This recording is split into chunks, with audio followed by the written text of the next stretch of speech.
Next day, having nothing better to do, Peter Parker finds himself among the spectators anxiously awaiting the orbit flight of Jon Jameson. It must sure take a lot of courage to go up in one of those babies. I'll bet even Spider-Man would think twice before volunteering for this ride, huh? I suppose so. 15 minutes to blast off. All unauthorized personnel clear the field. This is it, Jon. Make your country proud of you, son. As proud as I, your father, am today. I'll do my best, Dad, I promise. Good luck to you, boy. Minutes later, the capsule with Jon Jameson inside is set in orbit by a perfect launch. But then disaster strikes. A small section of the forward guidance package breaks loose from the capsule and falls into space. Without this essential guidance unit, the capsule goes into an erratic orbit completely out of control. Something's wrong, I can't control her. This flashing red light can only mean one thing. I've lost the heart of the guidance device. There's no way to direct the capsule now. Meanwhile, miles away. What is it? What went wrong? Capsule was out of control, sir. Component 24-3B has broken loose. Condition red. What's that? Without the missing part, he'll continue to go into lower and lower orbit until he crashes to Earth? Gentlemen, we haven't much time. We must find some way to save Jon Jameson's life even though the capsule is doomed. Acting with desperate speed, the space technicians attempt to drop a steel net to catch the capsule, but with no success. A complete miss. We've got to find a better way. While unsuspected by all, a better way does exist, in the form of Peter Parker, who has observed the entire dramatic event. There's only one person who can save Jon Jameson, and that is Spider-Man. I've got to reach the Mission Control Center the fastest way, the way that only Spider-Man can take. Made it, and now, we've got a spare 24-3B guidance unit, but there's no way to get it to Jameson in time. You're wrong, there is a way. Spider-Man! Let me have the missing unit. I'll get it to the capsule somehow. Very well, we have nothing to lose. There's no way we can do it. Spider-Man, bah, he's just a publicity-seeking phony. He's trying to grab a headline. What can he do? Instead of flapping your lips, mister, just watch and see what I can do. Wait! The capsule is getting lower every second. I've got to reach a jet fast. Arriving at a nearby field, Spider-Man's amazing web shoots out, engulfing the guard's gun hand before the sentry can fire. Halt! Identify yourself! No time for that now! Within seconds, the mighty costume figure has commandeered a plane and a pilot as they take to the air.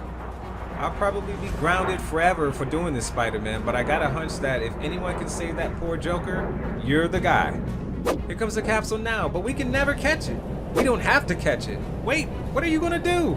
I've got to hitch a ride on this thing as it passes by.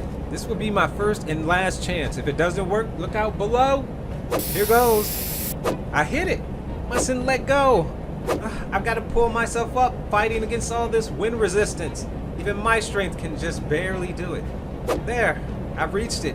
But now, the capsule is losing altitude dangerously. Can I attach the missing unit in time? What a lucky break. It fit in place as smooth as silk. And within the capsule under manual control again. We'll eject, shoot, and land immediately. He's safe. I did it. Spider-Man succeeded. The capsule is about to land. My boy, he's safe. This is as good a time as any for me to get off. I'll bet I'm the only living person who ever had a ride like that before. I better make myself sacred now. I'd just be embarrassed if everyone wants to congratulate me and make a big fuss about what I've done. Anyway, from now on, I guess I shouldn't have any trouble performing in public. I'll bet even Jameson himself would hire me. But when he reads the next edition of the newspaper, Peter Parker is astounded to see, oh no, it can't be! It isn't possible. Why? Why? It was all a plot by Spider-Man to steal the spotlight from my son. I accused Spider-Man himself of sabotaging the capsule so that the guidance unit would fall off.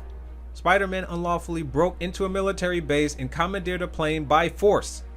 Then, by means of a grandstand play, he tried to make a hero of himself, but he caused an important missile test to fail and set our space program back many, many weeks. I repeat, Spider-Man is a menace to America. Unfortunately, if something is shouted loud enough, there are always those who will believe it. They fear me more now than ever. Spider-Man ought to be run out of the country. And how?